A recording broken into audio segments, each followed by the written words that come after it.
Saludos, Dios les bendiga. Sean todas y todos bienvenidos a la Iglesia Cristiana Betania. Aquí el pastor Silvestre Paredes, saludándolo calurosamente desde mi casa, agradeciéndole a cada uno de ustedes sus oraciones, su apoyo, aleluya, su fidelidad. Amén, gloria a Dios. En este día vamos a continuar con el tema que comenzamos la semana pasada. Amén. Permaneciendo en la doctrina de los apóstoles. Amén.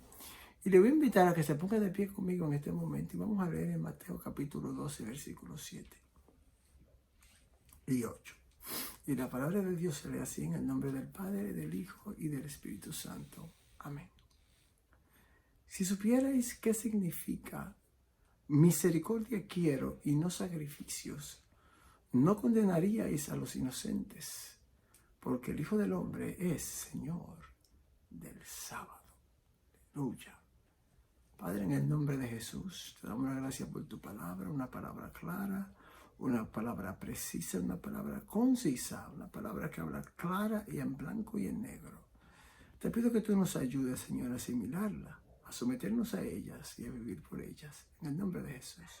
Amén. Pueden tomar sus asientos. Gloria a Cristo. Antes de comenzar, quiero hacer una aclaración. La semana pasada estuvimos leyendo en Lucas capítulo 14, versículo 2. Y se habló del hombre hidrópico. Y yo usé la palabra cuadripléjico como sinónimo de esta palabra. Y realmente esta palabra fue mal usada. Amén.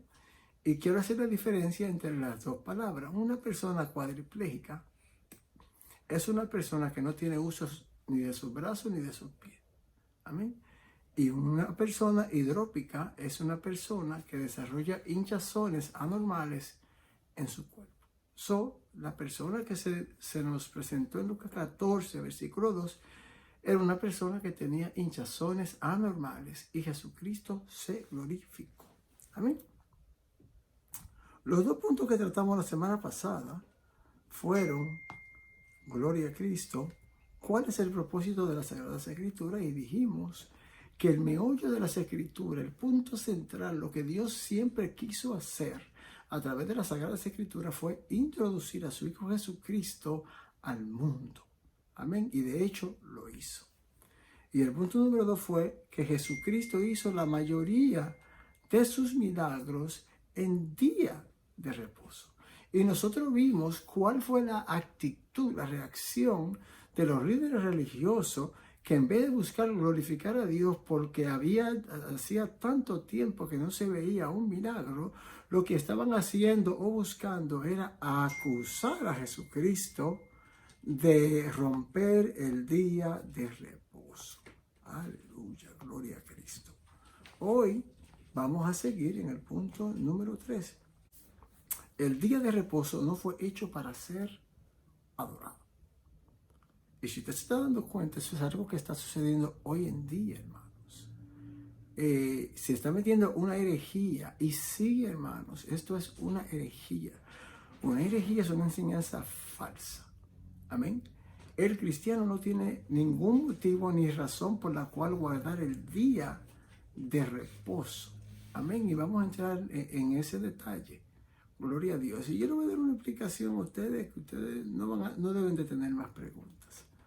Vamos a mirar las preguntas vacías que le hicieron estos líderes a Jesús. Vamos a Marcos 7, versos 1 al 8. Versos 1 al 5. Dice: se acercaron los fariseos y algunos de los escribas que habían venido de Jerusalén. Estos, viendo a algunos de los discípulos de Jesús comer pan con manos impuras. Mire lo que eran manos impuras para estas personas. Esto es manos no lavadas. Los condenaban. Dice el 3, pues los fariseos y todos los judíos, aferrándose a la tradición de los ancianos, si no se lavan muchas veces las manos, no comen. No tan solo tú venirte afuera y lavarte la mano y comer, no, es que te tenía que hacer un ritual. ¿Okay? Y cuando regresan de la plaza, si no se lavan, no comen. Y otras muchas cosas hay que se aferran en guardar, como el lavamiento de los vasos de beber, de los jarros, de los utensilios de metal y de las camas. Le preguntaron pues los fariseos y los escribas, ¿por qué tus discípulos no andan conforme a la tradición de los ancianos, sino que comen pan con manos impuras? Bueno, primeramente tenemos que entender una cosa. Nosotros vemos esta frase continua que Jesucristo acusó a los judíos de violar los mandamientos de Dios por seguir las tradiciones de los ancianos. Lo que estaba pasando es, en caso que usted lo sepa, los judíos tienen algunos libros, uno de los cuales se llaman el Talmud, que ellos usan como libros comunitarios tradicionales judíos que ellos consultan para cualquier pregunta que ellos tienen preguntas que necesiten respuestas tradicionales. Estos libros fueron escritos por rabinos y personas sabias, según ellos. Entonces, el problema de esto, o el reto de esto, es que para ellos el Talmud y dichos libros tienen el mismo valor que la Biblia. Entonces, ellos te dicen, tú no tienes que leer la Biblia para tú entender lo que dice el Talmud, pero con el Talmud tú estás bien. Si tú leíste el Talmud, leíste la Biblia. Entonces, cuando usted lee el Talmud y usted lo pone al lado de la Biblia, usted se da cuenta que el Talmud queda bien corto. ¿Me entiende? Entonces, ese es el problema y es la razón por la cual Jesucristo continuamente le llamaba hipócritas. Amén. Y también usted sabe que una persona hipócrita es una persona que vive una doble vida. Ellos no podían ellos mismos seguir lo que ellos querían que el pueblo siguiera. Amén. Gloria a Cristo. Vamos a ver la respuesta que Jesucristo le hace. Y es una respuesta fuerte y confrontativa. Versos 6 al 8. Dice, respondiendo Jesús les dijo, hipócritas, bien profetizó de vosotros Isaías, como está escrito, este pueblo de labios me honra, mas su corazón está lejos de mí. Pues en vano me honran, enseñando como doctrinas mandamientos de hombres. ¿Está escuchando eso? Porque dejando el mandamiento de Dios os aferráis a la tradición de los hombres, los lavamientos de los jarros y de los vasos de beber. O sea, Dios nunca instituyó eso. Entonces, ¿por qué usted está no tan solo practicando eso, está demandando eso del pueblo y está censurando o criticando al que no lo hace? ¿Ve? Eso es violar los mandamientos de Dios y seguir tradiciones. Y nosotros estamos repletos de eso. Dice, y hacéis otras muchas cosas semejantes. Amén. Vamos a considerar algunas cosas aquí. Primero, la ley estaba invalidada.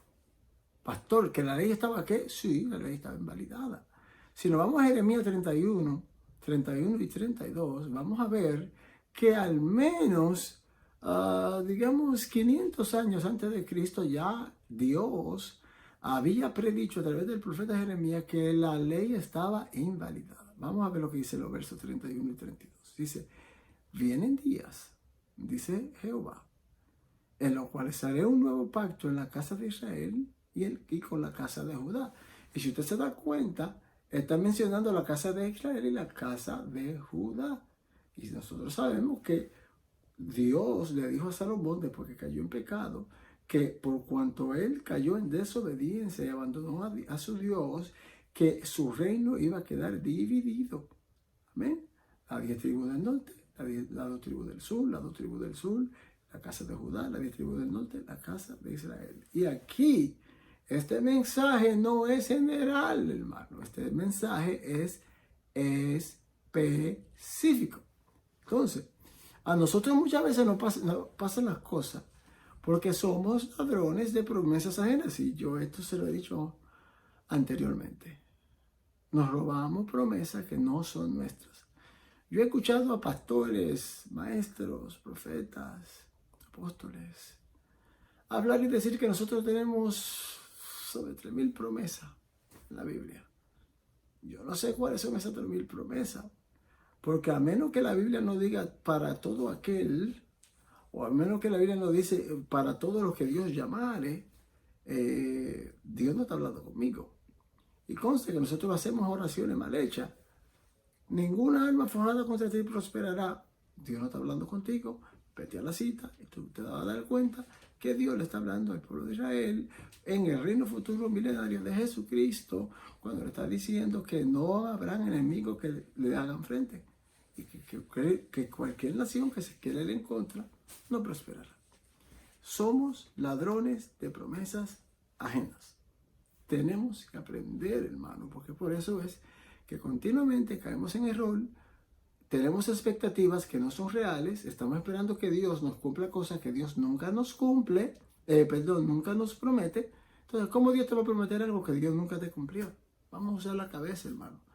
Deje de estar llevándose de personas que les gusta coger citas bíblicas y los saca fuera del pensamiento que el escritor está queriendo decir. Amén. Para que usted crezca. Muy bien, mire lo que dice el 32. Dice, no como el pacto que hice con sus padres en el día que tomé su mano para sacarlos de la tierra. ¿De dónde? De Egipto. ¿Cómo? ¿Y dónde fue que Dios sacó al pueblo de Israel de la esclavitud 400 y pico de años? De Egipto. Dice, porque ellos invalidaron mi pacto, aunque fui yo un marido para ellos, dice Jehová. ¿Ve? El pacto estaba invalidado. Entonces, si el pacto está invalidado, hay un problema. ¿Cuál es el problema? Bueno, cuando nosotros construimos una casa, lo que aguanta esa casa es el fundamento. Si le quitaste el fundamento de la casa, ¿qué le pasa a la casa? Se desploma. ¿Verdad que sí? Muy bien. Entonces, si el fundamento del día de reposo es la ley, porque la ley viene a través porque el día de reposo viene a través de la ley, entonces, si no hay ley, entonces tampoco hay día de reposo como ley. No estoy diciendo que nosotros no debemos reposar. La Biblia dice 6 días trabajarás y un día descansarás. Estamos muy claros en eso y nosotros sabemos que debemos de descansar por lo menos un día. Y aquí en el occidente nosotros descansamos 2 días, solo no podemos crear. Pero el punto aquí es que el día de reposo como ley, vino para el pueblo de Israel y vino a través de la ley. Y si no hay ley, no hay donde el día de reposo se ampare. Es así de sencillo. Amén. Segunda cosa que hay que tener en mente. Jesús fue el único que pudo cumplir la ley, una ley que estaba invalidada. Dice Mateo 10:34. No piensen que he venido a abolir la ley o los profetas. Eso era lo que ellos habían hecho, hermano. No tan solo ellos habían invalidado la ley de Jehová, sino que también habían invalidado los profetas de Jehová. Todos los mensajes, todos los que vinieron a través de los profetas, ellos habían invalidado eso también. Dice, no he venido a abolir, sino a cumplir. De hecho, que el único que cumplió una ley que no tenía que cumplir fue Jesús. Y por eso es importante estar en Jesús, porque el que está en Jesús puede cumplir lo que nadie más pudo cumplir, y es la ley de Jehová. Amén. Tercero, el que está en Cristo automáticamente está cumpliendo la ley. Gálatas 2:20-21 dice, con Cristo estoy juntamente crucificado, y ya no vivo yo, mas vive Cristo en mí. Y lo que ahora vivo en la carne, lo vivo en la fe del Hijo de Dios, el cual me amó y se entregó a sí mismo por mí. No desecho la gracia de Dios, pues si por la ley viniera la justicia, entonces en vano murió Cristo. La ley no justifica, la gracia sí. Y lo que Pablo está diciendo es que si la ley hubiese venido si la justificación hubiese venido por la ley, entonces aquí vino Cristo. ¿Entiendes? De hecho, el que está en Cristo está siguiendo todo lo que Dios requiere y demanda. Dice Gálatas 5:4-6. De Cristo os desgasteis, lo que por la ley os justificáis. De la gracia habéis caído. De la única manera que usted puede caer de la gracia es cuando usted abandona a Jesucristo. Y una de las maneras de abandonar a Jesucristo, mis amados hermanos, es dejando la gracia y abrazando la ley. Tenga cuidado. Verso 5. Nosotros, por el Espíritu, aguardamos por fe la esperanza de la justicia. Porque en Cristo Jesús ni la circuncisión vale algo, ni la incircuncisión. O sea, no importa que tú seas prosélito, que tú seas judío nativo o que tú seas gentil. Eso no vale nada. Dice, lo que vale es la fe que obra por el amor. Vamos ahora, hermano, al punto número 4. Jesús resume todos los mandamientos en 2, no en 3. En 2. Vamos a ver cómo los líderes intentan silenciar a Jesús. Versos 34 al 36. Entonces los fariseos, cuando oyeron que habían hecho callar a los saduceos, se reunieron. Y uno de ellos, intérprete de la ley, preguntó para tentarlo, diciendo, Maestro, ¿cuál es el gran mandamiento en la ley? Gloria a Dios, perdón. ¿Ve? Este hombre, un intérprete de la ley, hace una pregunta no para aprender algo nuevo, sino para debatir contra Jesús. Bueno, si usted tiene una pregunta legítima, usted la puede hacer. No hay nada malo en hacer una pregunta. Pero si la pregunta que usted está haciendo no va a ser de edificación, ¿para qué la hace? Estas personas estaban tan sumergidas en su manera de hacer las cosas que estaban dejando que las enseñanzas tradicionales le oscurecieran la mente para ellos entender lo que el maestro realmente le quería enseñar. Solo le hace la pregunta, ¿cuál es el gran mandamiento en la ley? Vamos a ver cómo Jesús responde. Y Jesús responde resumiendo la ley. Versos 37 al 40. Jesús les dijo, amarás al Señor tu Dios con todo tu corazón, toda tu alma y con toda tu mente. Esto es el primero y grande mandamiento. Y el segundo es semejante. Amarás a tu prójimo como a ti mismo. De estos dos mandamientos dependen toda la ley y los profetas. Gloria a Cristo. Aleluya. 2 mandamientos, no 3, 2. El primero, amarás al Señor tu Dios con todo tu corazón. O sea, tu amor le pertenece a Dios. Tu corazón, tu alma le pertenece a Dios. Aleluya. Con toda tu mente, tu intelecto, tú vas a hacer todo lo posible para aprender de Dios. No a través de comentarios, no a través de libros, sino a través de lo que la Biblia dice acerca de Dios. Y el segundo, amarás a tu prójimo como a ti mismo. Y el tercero, no hay un tercero. Velo claro que esto es. Ve cómo Dios habla. Aleluya. Nosotros tenemos que aprender a llevarnos de lo que dice la Biblia. Y tenemos que salvaguardar la sana doctrina. Aleluya. Tenemos que asegurarnos de que nuestros hijos aprendan lo que la Biblia claramente dice. No lo que interpreta ningún maestro, no lo que yo creo personalmente, no. ¿Qué está en el corazón de Dios? ¿Qué está en la mente de Dios? Para que aprendamos a vivir conforme a como Dios quiere que nosotros vivamos. Inclinen su rostro. Padre, en el nombre de Jesús, te damos las gracias por esta oportunidad que tú nos diste, Señor, de poder traer esta palabra para tu pueblo, Señor, pidiéndote que tú tengas misericordia de nosotros, que tú hables a nuestra vida, que tú nos ayudes a ser fieles, Señor, y que tú nos ayudes, Dios mío, a dejar todo lo que no tiene tu nombre, todo lo que no huele a Dios, Señor, y caerle atrás a todo lo que es santo, todo lo que es puro, Padre. En el nombre de Jesús. Amén. Gloria a Dios. Muchas gracias a todos. Gracias a todos los líderes de la Iglesia Betania. Gracias a todos los hermanos, a la visita. Gracias a todos los que nos sintonizan alrededor del mundo. Dios te continúe bendiciendo. Y recuerde, Maranatha, Cristo viene pronto.